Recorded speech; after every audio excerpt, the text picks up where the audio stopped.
Well, thank you very much for 3 very thought-provoking presentations there. I'm sure there'll be a lot of questions in the audience, so can we have some hands for who wants to ask the first few questions?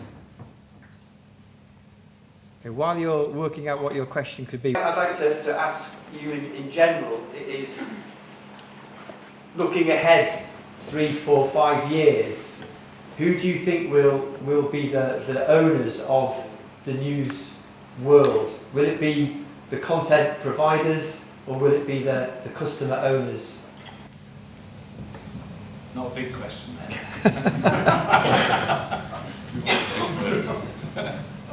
Who will be the owners of the news? Who will be who will be the winners? Well, I guess the answer is if we can crack some of these issues that we've been talking about how content is distributed and how data associated with engagement on that content flows around the ecosystem, then if we get it right, then actually the answer should be that it can be a balanced thing.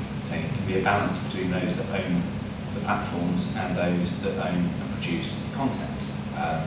As was said in the earlier session, great content will always win out at the end of the day. But I think the thing that is very interesting about the Google approach, but it's one that I think if we can jump on and try and make work for the industry, it can be interesting.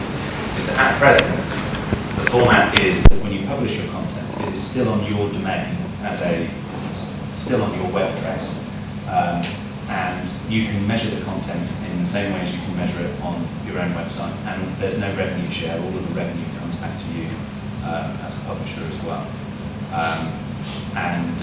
It's an interesting basis, but it's very early days on that format, and I think it really needs a lot of attention in terms of working out how it can work. For example, the FT and others with paywalls are not engaging with it because it doesn't allow them to understand how many pages someone has read before they hit their paywall meter, for example.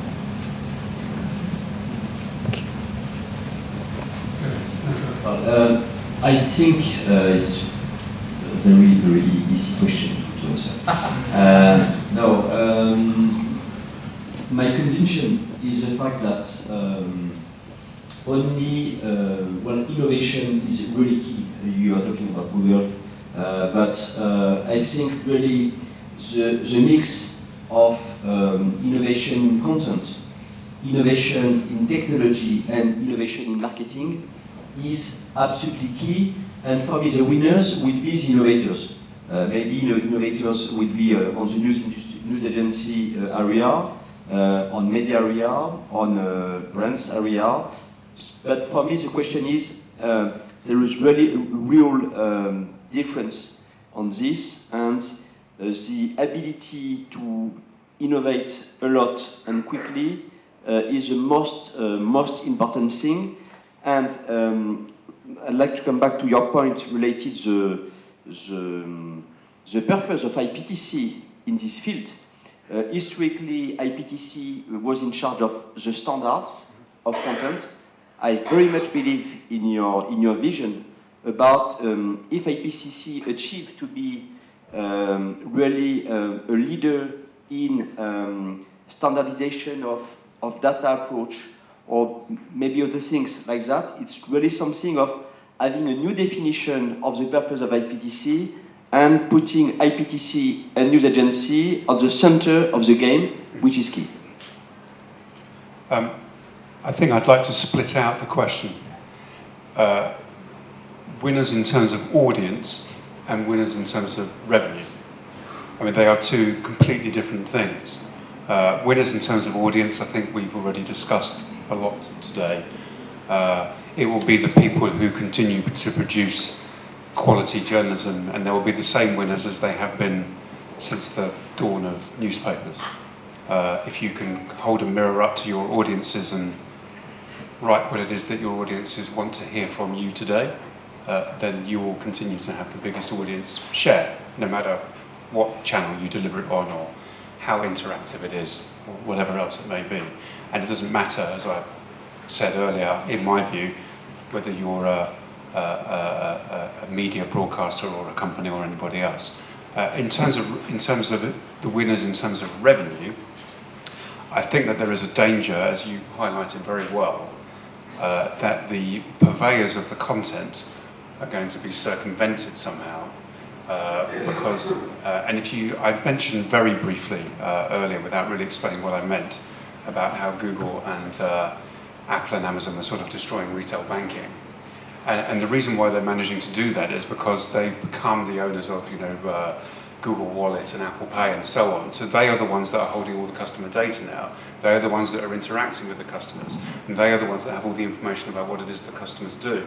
And the banks just become a setter of transactions on a monthly basis, which is much lower margin and all the rest of it. So they're having to battle back. And so I think that the danger in this industry, there is a clear analog there, is there not? That as these companies have an interest in doing what it is that they're doing, which is they're going to steal a diminishing pot of money from the broadcasters and other people if you're not careful. And so one way to retain that is to be at the forefront of engaging your readers, one way or another, and to strike whatever deals that you need to do. I'm not very clever on the technical side of it, but that seems to me to be the danger to the industry in terms of who are the winners in terms of revenue. I mean, we all know now that Apple and Google and so on are the ultimate arbiters of everything. They know everything about you, and they've managed to disrupt music and films, and now it's banking, and soon it will be, and now they're moving into the news and the media you want to consume, and on it goes. Now, I don't think that there's anything wrong with that. The reason why they're successful at doing it is because they are brilliant at knowing what it is that people do. There's a nice phrase I heard the other week, which is called liquidity of expectations when it comes to apps and things like that. And what Google's and Facebook's of this world are really good at is knowing that the way in which you interact on your favourite apps online, your entertainment apps, whatever, are the way in which you want to interact on your slightly more businessy things and your news or whatever, and they can get that right. That is the expectation of the consumer. If your stuff is a bit clunky, then you'll go somewhere else, and that's the sort of stuff that they do brilliantly, which is the challenge for the industry in my view. Thank you.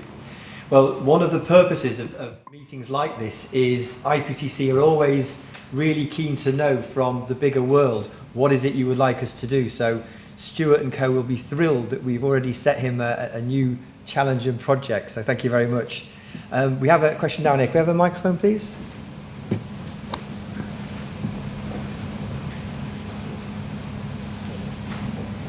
Thanks very much. We've just joined Instant Articles as a second wave of kind of organisations involved, and I am quite excited about it. I'm also interested to know if you will polish your crystal balls from it. At what point do you think we stop calling them platforms and start calling them publishers? And potentially in the same way that if I ran a news agency copy and there was a big error in it, I'd have to carry the correction. At what point does maybe Facebook or Google start having to carry, or start being liable in this country with IPSO, for example? I know that's quite a negative question, but I do think these are things that are going to start popping up. So, have you got any thoughts on that? Sorry.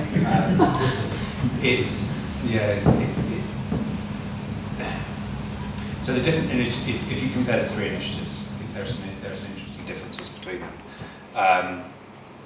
One of the differences with Apple News, for example, is that they are actually hiring an editorial team to curate elements of the service.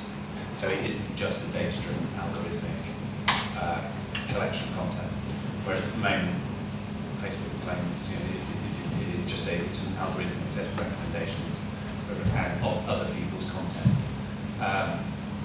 and none of them so far have shown an appetite to start commissioning content directly in the same way that in the VOD space, obviously with Netflix and others, there's a huge shift, and that's a very different dynamic that's massively disrupted television.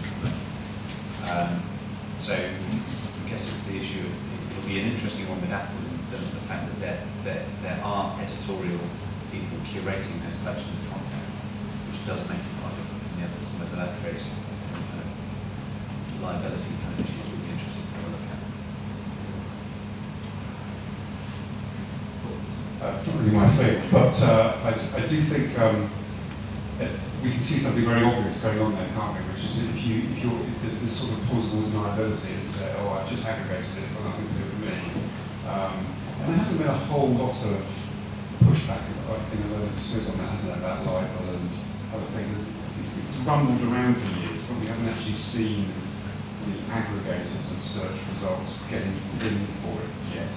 So I wouldn't imagine that's going to change anytime soon. I mean, there's the right of removal stuff, isn't there, which is rumbling on at the moment. A very active debate for us in terms of even if Google choose to remove a link, a very active editorial policy debate for us at the moment in terms of does that mean we should remove the underlying article? No, we don't think it does at the moment, but that also creates very interesting things in terms of where that legislation goes. Interestingly, we had at the IPT session yesterday, the last speaker was a guy from Google describing the AMP project, and very simply for those who aren't clear, they're saying when you publish a page, we would like you to publish an AMP version of the same page, which we will grab and cache and will allow the service of your story to be incredibly quick. And he gave his very slick presentation, and one of the questions at the end was, if we as the site owners are expected to take down a page very quickly, possibly for legal reasons, what happens to the AMP cached version? And the answer was he didn't really know. He had to go away and find out the answer. So that was just one of what will probably be dozens and dozens of different use cases that is going to test the models, like you say, over the next year or so. And I think it will be quite an interesting space. My question here. It strikes me in this conversation about Apple and Google and Facebook that they actually make their money in completely different ways. Apple is selling things and an ecosystem. Fundamentally, that's how they make their money. Google fundamentally sells attention, and Facebook fundamentally sells relationships. So those really aren't the same things. And it strikes me that your content is just a means to those ends for those companies. Do you have any comments on that? I mean, I think that's really an interesting, complicating dynamic here. They're not really selling your content, or at least they're not created to fundamentally make their money selling your content. No, but that's exactly where they're going then. Yeah. I mean, that's the, don't confuse prior results with future points. Good point. That there's a very, very clear intent to mine that data and milk your behaviour to make more money out of you. Well, that is true. Whether that is relationships or products or anything else. Well, that's actually what I was getting at. That, yes, why Google wants to know who's looking at what is because they're selling the attention. And Facebook is paying attention to that same user behavior, but they're selling the relationships. That's how they're really making their money. And Apple really doesn't make their money on the stuff. It makes the money on the devices and the ecosystem. Yeah. And so they want you to participate in that, in their world. And so they want, your content is only part of what draws people to their world. The gadgets do primarily. But and I guess as a publisher, we all need to think around what are the drivers that we have, how we want to publish and make our content available. BBC's unique funding position inside the UK and outside the UK means that that's a very complex set of decisions for us. Because in the UK, those decisions and drivers are all around universality of access and making sure that we try and reach as many people as possible with two licence fee payers, so that we can maximise the value that the British public get from the licence fee. Outside of the UK, we're a commercial operation on the one hand, but we also have the World Service, which has got a very specifically funded mandate of reaching people in certain areas of the world, and so for us it's an incredibly complex set of decisions, and it's one of the reasons why with Apple News, for example, where we've gone live in the UK, we've been quite specific. It's on a 6-month trial basis because we want to understand what impact it has in terms of who we're able to reach with BBC News. Similar experiments with platforms like Instagram and where we're targeting much younger audience. So I think there's publisher-centric view and then there's a consumer-centric view. I guess quickly, what I'm hearing in your response is, yes, they're using you, but you also are using them. In other words, there's a real positive spin to that. Of course. For me, first of all, I think your segmentation is very appropriate. The second thing is we are living on an ecosystem. So when there is an ecosystem, it's a game. And I think regarding news agency, there is a huge change because historically we are only a content producer.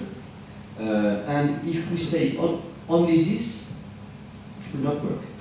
If we become a content producer and aggregator, but bringing into the room quality, and our vision, we are talking about aggregation. But if you have identified excellent sources, then at the end of the day, your reader will be excellent.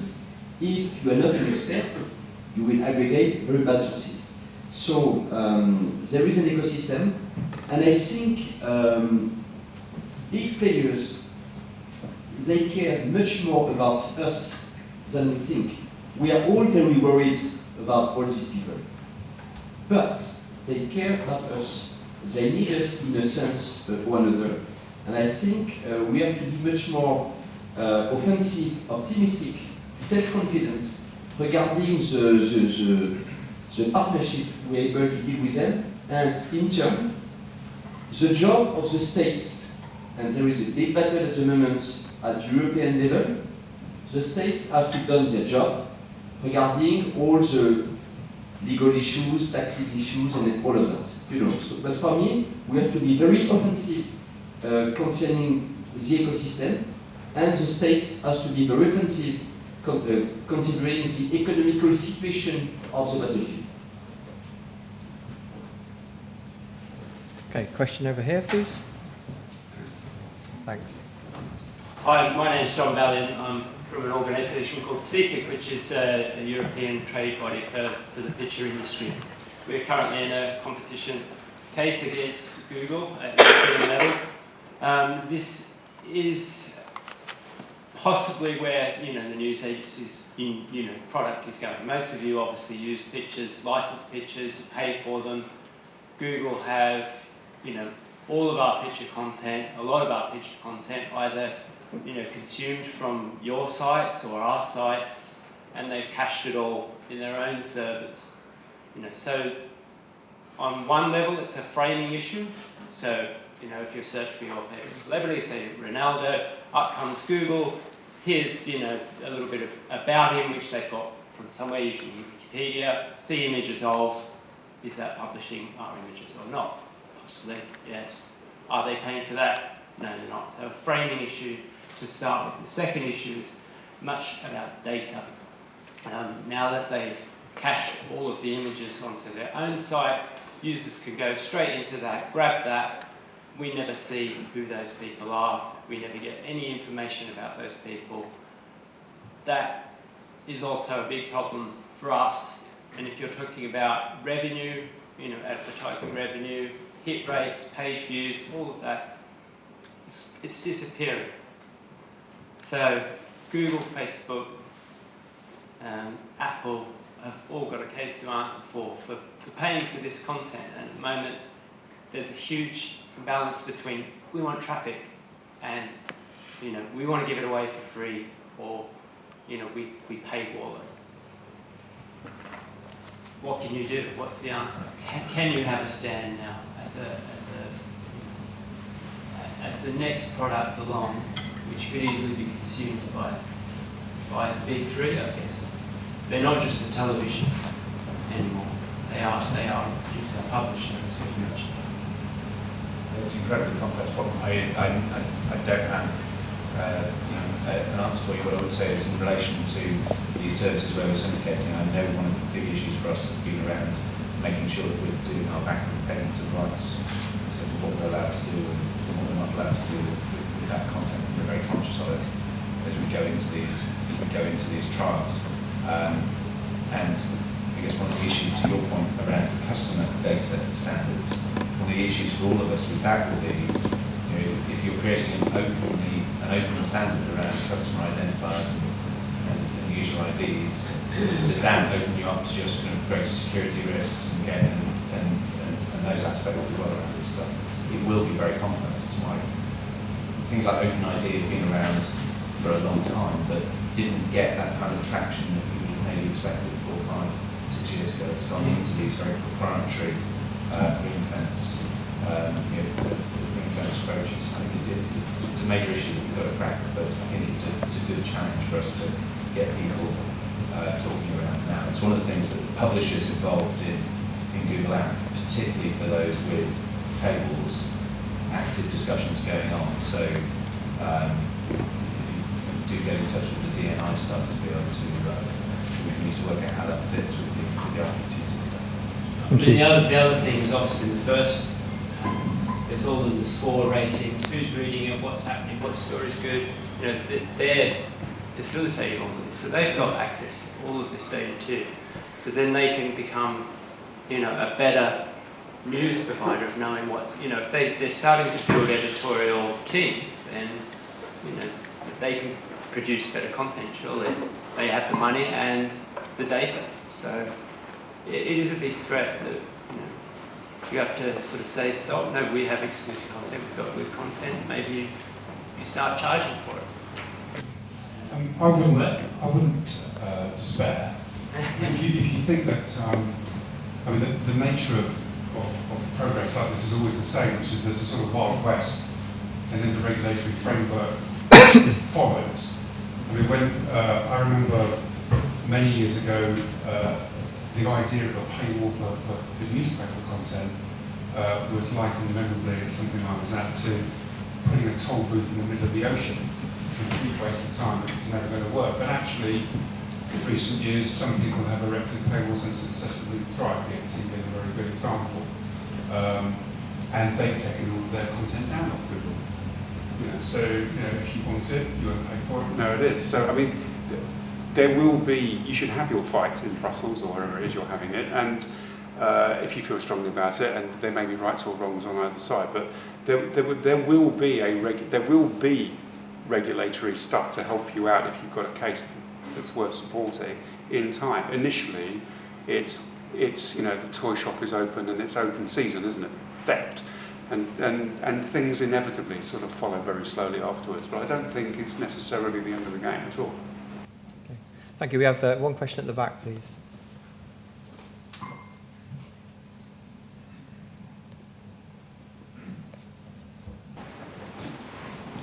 Hi, I'm Dominic Young from the Copyright Hub. I've just got a couple of, one observation about Copyright Hub and another one from my past in newspapers. The observation about the Copyright Hub is really just to throw in, reflecting the point that was made just now. The regulatory framework already does exist, actually, for quite a lot of this. Copyright's a law that says you need permission to do things before you do them. The tools for that to be something that can function the way the internet functions haven't existed. And the thing that we're building, which is something supported by the industry, paid for by the industry, and available for free to everybody, whether or not they're professional content creators, is part of that mix. Because actually, as someone said yesterday, hinging is not a strategy. You actually need to do something if you want to fix the environment that you're in. And so obviously I could now kick off into my normal spiel that goes on for hours about this, and you'll all be instantly converted and immediately bring all your content to me, but I won't do that. Do feel free to ask me that, because it genuinely is a very unlikely outcome of actually a government review in this country, which is the industry getting together and saying, all right then, let's put something into this environment that is capable of making it an environment that is friendlier to the things that we care about, and then let's try to make a big effort to encourage everybody to take that up. So that's my little sales pitch. There are tools out there, and the regulatory environment already exists. The other thing is, I used to work in newspapers, and I'm a little bit dismayed by some of this, some of what I've been hearing, because people seem to still be willing to say, traffic's enough, and we'll worry about money later. It's all right if we can have traffic. You'll be the winner in audience terms, someone else will be the winner in revenue terms. I think, how can that possibly be something that can work? But these these organisations, we talk about newspapers, BBC and others, they have always functioned as organisations which invest a lot in creating content, invest a lot in buying content from other people. So some people are wholesalers to them, news agencies wholesale stuff to newspapers, newspapers turn it into a product is the thing the user buys. Now everyone seems to be willing to cast themselves in the role of saying, well, we'll be the wholesaler now to all these other platforms, but we'll do it on terms that aren't negotiated, we'll just do it on terms that are inflicted on us, and we'll hope that one day it comes good. And we've been saying this for 20 years or 25 years, and the internet has not become good. Reaching a bigger audience should be the goal for all creative organisations of any kind, because it should be true that reaching a bigger audience means you are more successful in whatever terms you define success. Reaching a bigger audience which actually exacerbates your demise, to me, seems like a perverse choice, and I do think that the industry should stand up and fight for what they believe in. This is a man-made environment that is recently created. The value and the investment is going in from one set of organisations, and the reward is being taken out by another, and it is not a good thing for creativity or culture. And I think people should be willing to say, no, actually, I'm not going to do an experiment, find out it doesn't work, and then carry on doing it anyway, which is what the newspaper industry did when I was in it for 20 years. They should be willing to say, no, actually, enough's enough, and why don't we start to take charge of setting the agenda? Thank you. Okay. Okay, one last question at the back there, then we're going to break for coffee. So one of the outputs of publishers traditionally has been curation as well as the creation of content. You know, traditionally I might have picked one newspaper over another because it selects and highlights to me stories that suit me better. And I think that's continuing to be relevant now in the type of thing you're doing. So the BBC needs to be able to curate its content to help personalise it. And Jerome and Adrian, the sort of stuff you're doing, brands need to be able to curate the content to get their messages in with the other stuff that's there. So although Apple and the others aren't yet creating their own content, Robin, you're saying they are curating Apple News, or they intend to curate Apple News. Is that something that gives you concern? And if it is, do we need to start thinking about technical ways to get curation through the feed? You know, RSS feeds and the Apple News feeds don't have any way to say, this is the most important story to the BBC. They just say, here's the BBC's content, do with it as you will. Is this something we need to think about addressing? Two massive questions. I think there's an answer that might slightly address both of them, which is, I hope what people wouldn't take from some of the things that were said earlier, that in some way this is just all about distribution. We're giving up on creating our own destinations and our own branded experiences for users. If you look at the most successful digital news organisations on the planet, and those with the largest reach, you know, we're all investing heavily in creating what we believe are value-added destinations that people come back to, and when they come back to it, they come back for a reason, and it's a blend of experience and content. You know, so you know, we know, Guardian know that when people come to our app, they consume 10, 15 times as much content as they do on a passing web search page that lands on a responsive website, and so it's a complex. It's a complex ecosystem, and I think what we need to recognise is that there'll always be a blend. You're going into some areas where your content is appearing in curated experiences, and that's fine. If you've got belief in your content, it'll be featured, and it's also going into algorithmic discovery mechanisms where it might be a very long tail piece of content that's only being surfaced in someone's feed because they happen to have a very specific set of relationships in their Facebook friends, for example. But that will happen. I think the final point I would kind of put out there around the value being created is, this is not just about who takes what share of the advertising revenue. What's happening in the internet at large at the moment is that the pace of innovation and the pace of change is driving so much that it's the size of the cake is rapidly expanding. The big things I think that those organisations are really driving extraordinary value on is on subjects like how do you bring the next billion people onto the internet, and it's a very interesting set of dynamics of how they're choosing to spend their profits to invest in getting into access to online to the next billion people who need to come online, and that opens up bigger markets for all of us, for our content to reach more people around the world. Can you just tell us how you do that? You speaking of the music company makes soaring music in the background. Very impressive.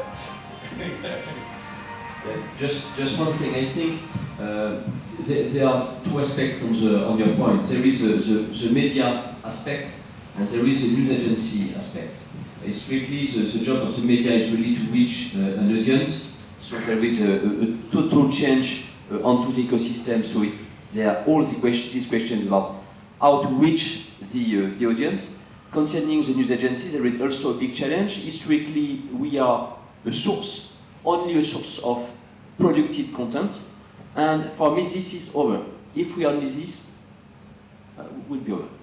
But if we are a source of ideas, of content, of technology, then we have really a massive role to play onto the game. So in both cases, there is a huge transformation, and that's for me that's the element we have to deal with. Okay, thank you very much, everyone. Another round of applause for our